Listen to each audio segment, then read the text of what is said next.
યુદ્ધની જે તે સમાજ ઉપર, જે તે પ્રદેશ ઉપર, જે તે દેશ ઉપર જે અસર થાય છે ને સાહેબ, એ બહુ વસમી હોય છે. અને એ જે ઘાવ મળે છે ભૂલાતા નથી અને રૂજાતા બહુ વર્ષો લાગે છે. પછી ઇઝરાયલ ઈરાન અમેરિકાનું યુદ્ધ હોય કે રશિયા યુક્રેનનું હોય કે ગાઝા પટ્ટી ઉપર હુમલાની વાત હોય કે પાકિસ્તાન અફઘાનિસ્તાન ઉપર હુમલો કરે એની વાત હોય, કેટલાય લોકો પરિવાર વિહોણા બને છે. કોકની પત્ની નથી રહેતી, કોકનો પતિ નથી રહેતો, કોકના દીકરાઓ દીકરીઓ નથી રહેતા, કોક આખું પરિવાર એમાં હોમાઈ જાય છે.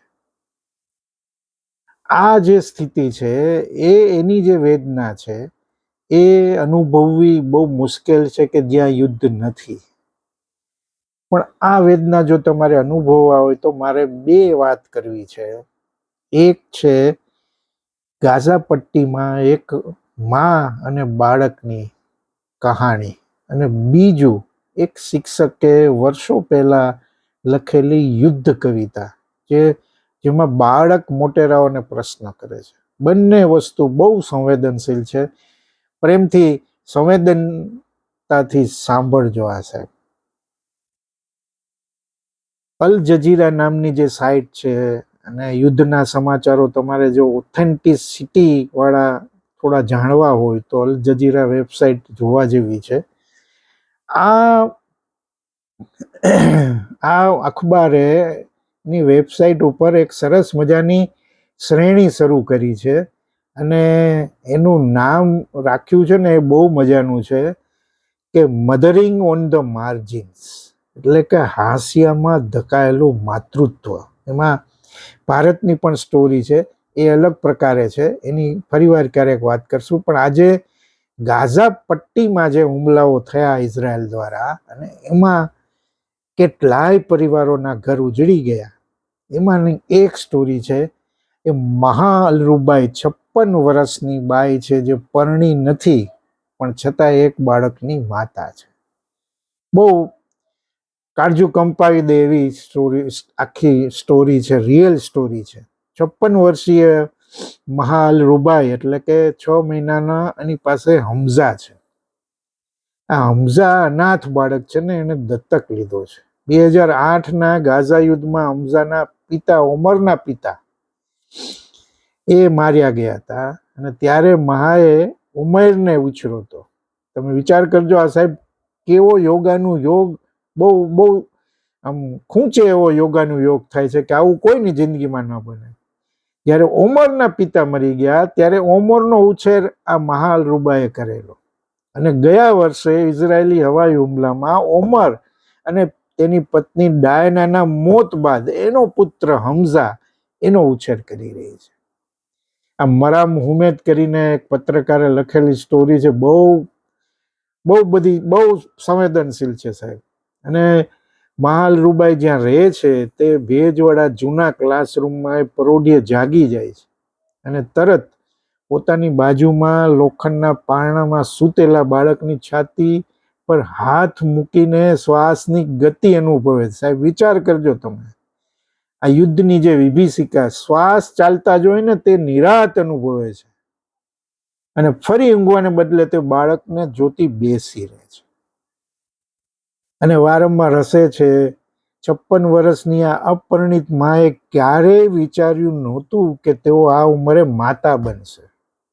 હમઝા માટે આજે એ મમ્મી છે, એક એવું અનાથ બાળક કે જેણે એના માતા પિતાને ક્યારેય જોયા નથી. એ એમ કહે છે, આની જે સ્ટોરી છે કે આ હમઝા છે હજી તો નાનો છે અને હોઠ ફફડાવવાનો પ્રયત્ન કરે છે, પણ આ મહાને મા તરીકે બોલાવવાનો પ્રયત્ન કરે છે અને મહા કહે છે કે મારા ભાઈના પૌત્ર મને તેતા એટલે કે દાદી કહીને બોલાવે છે, પણ આ બાળક મને મમ્મી કહીને બોલાવશે. મહા હમઝાના પિતા ઓમર અલરુબાઈના ફોઈ થાય છે અને 2008ના ગાઝામાં મેં જેવું કહ્યું કે ઓમરના પિતા મર્યા ગયા અને તેની માતાએ બીજા લગ્ન કર્યા. મહા અને તેની બેન હુરિયાએ 15 વર્ષના ઓમર અને તેના 2 ભાઈઓને ઉછેરેલા. બાળક તરફ આમ બહુ સંવેદનાથી જોઈ કે મેં પિતાને ઉછેરેલા જ્યારે તેઓ બાળપણમાં અનાથ થઈ ગયા હતા, અને હવે હું પુત્રને ઉછેરી રહ્યું છું, એટલે કે હમઝા કે જે અનાથ થઈ ગયો છે. ઘટના કેવી કે 18 માર્ચ 2024ના રોજ ગાઝા ઉપર જે હુમલાઓ થાય છે ત્યારે મહા અને હમઝાની માતા ડાયના રમઝાનનો ઉપવાસ છોડવા માટે રસોઈ બનાવી રહ્યા હતા, અને ત્યારે ઇઝરાયલ બોમ્બ પડે છે ગાઝા સિટીમાં અને એમના 5 માળના ઘરને તોડી નાખે છે. શું કેવો હાલત થાય છે, ચારે બાજુ કાળી ધૂળ, કાટમાળ, બોમ્બના ટુકડાઓ હવામાં આમ ફેલાઈ જાય છે. મા યાદ કરે છે ને તોય એને આમ કંપારી છૂટે છે કે આ હુમલામાં ઉમર અને ડાયનાના 3 બાળકો, 8 વર્ષની દીમા, 6 વર્ષનો અનસ અને 3 વર્ષનો મોહમ્મદ કાટમાળ નીચે દબાઈને મૃત્યુ પામે છે. આ બધા દુઃખ વચ્ચે આશા શું છે, તો કે બાળકના મોત બાદ ડાયના ગંભીર ડિપ્રેશનમાં સરી પડી. ઉમર ખાવા પીવાનું ભૂલી ગયો. મહિનાઓ પછી તેમણે બંને નક્કી કર્યું કે સંતાન માટે પ્રયત્ન કરીએ, અને ડાયના પ્રેગ્નન્ટ થાય છે. ત્યારે તેઓ ગુમાવેલા બાળકોના શોક અને આવનાર બાળકોની ખુશી વચ્ચે ચોધાર આંસુએ રડે છે. 4 સપ્ટેમ્બર 2025 ડાયના 9 મહિનાની ગર્ભવતી હતી, અને તેમના તંબુમાં, કારણ કે મકાન પડી ગયું, તંબુ ઉપર ફરી બોમ્બ મારો થયો. ડાયના અને અમીર ઉમર 2 ગંભીર રીતે ઘાયલ થયા. ડાયનાની મૃત્યુની થોડી ક્ષણો પહેલા જ હોસ્પિટલના કોરિડોરમાં ઇમરજન્સી સિઝેરિયન કરવું પડ્યું અને હમઝાનો જન્મ થયો. એ માં પછી આખા વાત કરે છે, કહે છે કે કલ્પના કરો તેની જન્મ તારીખ અને તેના માતા પિતાની મૃત્યુ તારીખ એક જ છે, કારણ કે એટલા ગંભીર રીતે ઘવાયા હતા. બંને મા બાપ મરી જાય છે. એટલે કે અમને એક જ સમયે એક જન્મનું પ્રમાણપત્ર અને 2 મૃત્યુના પ્રમાણપત્ર મળ્યા. અને જન્મના 20 બાદ મહાએ હમઝાને બચાવવા માટે જે સંઘર્ષ કરેલો એ સાહેબ સમજી લેવા જેવું છે કે બચાવવા માટે ઉત્તર ગાઝાથી દક્ષિણ તરફ હિજરત કરવા માંડી. હમઝાને જન્મ સાથે ઓક્સિજનની અછતના કારણે ખેંચ આવતી હતી, સેઝર્સ જેને કહે છે. તૂટી ગયેલા રસ્તા ઉપર મહા એને તેડીને કિલોમીટર સુધી ચાલીને હોસ્પિટલ લઈ જતી હતી. આજે મહાનું જીવન બહુ અત્યંત કપરું છે. લાકડાના ચૂલા પર પાણી ગરમ કરવું પડે, એના ધુમાડાથી તેના ફેફસાને તકલીફ થાય છે, હાથમાં નસોની તકલીફ છે, છતાં એ હમઝાને તેડી રાખે છે. એની પાસે રમકડા કે એવું કાંઈ નથી. તેના હાથ બાળકોને તેડીને થાકી જાય છે. રાત્રે મહા જાગતી રહે છે ડરમાં. હમઝા રડે તે પહેલા તેને દૂધ આપી શકાય કે હું એને ઉદાસ જોઈ શકતી નથી. એને જે સહન કર્યું છે તે ઘણું છે, ભલે તે હજી એ વાતને સમજી નથી શકતો. એને દૂધની બોટલ આપે છે અને શું કહે છે આ મહા કે આ બાળક બચી ગયું. હમઝાએ મને જીવવાનું કારણ આપ્યું છે. તે પોતાની નબળાઈ ભૂલીને માત્ર એટલી જ પ્રાર્થના કરે છે કે તે હમઝાને મોટો કરી શકે અને ભણાવી શકે અને એને ક્યારેય એકલતા ન લાગે એ માટે એને પરણાવી શકે. અને મહા પછી છેલ્લે શું માગે છે ઈશ્વર પાસે, અલ્લાહ પાસે? એમ કે છે ભગવાન મારું આયુષ્ય લાંબુ કરે, જેથી હું તેનું બાળપણ અને તેની ખુશીઓ જોઈ શકું. તમે વિચાર કરો કે એક માતાની આ કેવી સંવેદનશીલતા છે, જે પરણી નથી, જેણે જે બાળકને અત્યારે સંભાળે છે એના પિતાને પણ ઉછેરેલું હતું, અને એમ કહે છે કે આ મને મમ્મા કે એની હું રાહ જોઉં છું, એને મને જીવવાનું કારણ આપ્યું છે. આવા કિસ્સાઓ અઢળક છે. ગાઝા પટ્ટીમાં છે, ઇઝરાયલમાં પણ હશે, ઈરાનમાં પણ છે, જ્યાં શાળાઓ પર હુમલો થયો, 106 દીકરીઓ મૃત્યુ પામી. પણ આ બધા વચ્ચે મારે તમને કવિતાનો ઉલ્લેખ એટલે કરવો છે કે આ કવિતા લખાણી તો બહુ વહેલી છે, પણ એના લેખક છે અમેરિકાના છે, સોરી એક મિનિટ હું નામ ભૂલી જાઉં છું, અમેરિકાના કેન નેસ્બિટ અથવા આમ તો આ કવિતાના દાવાઓ ઘણા બધા થાય છે, પણ કેન બેસ્વિટ છે એમણે આ કવિતા લખી હતી યુદ્ધના કારણે, અને બાળકોની એમાં જે વેદના છે ને એ બહુ બહુ સાહેબ હલબલાવી મૂકે એવું છે.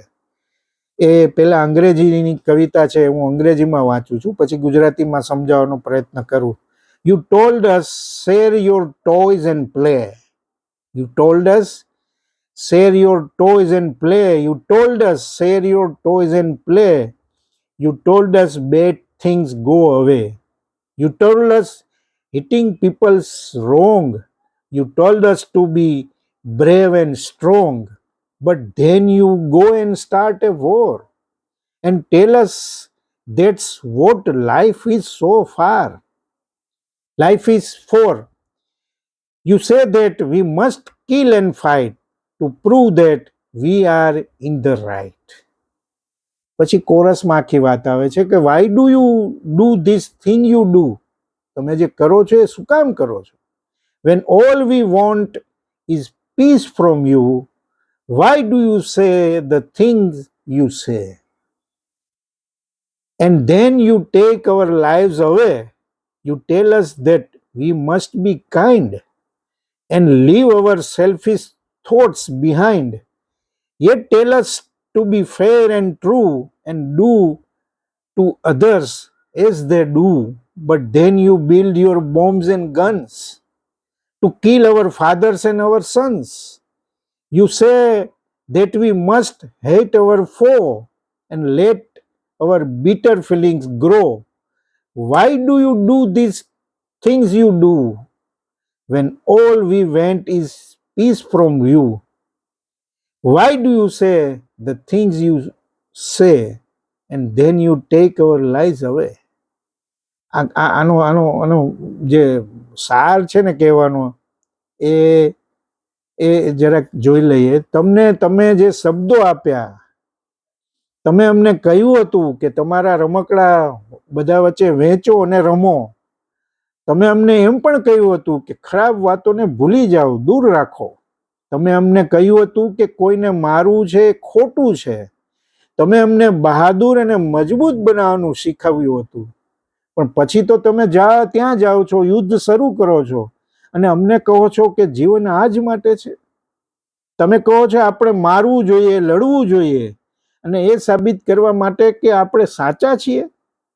તમે જે કરો છો તે શા માટે કરો છો? આ બહુ અળિયાળો સવાલ છે બાળકોનો.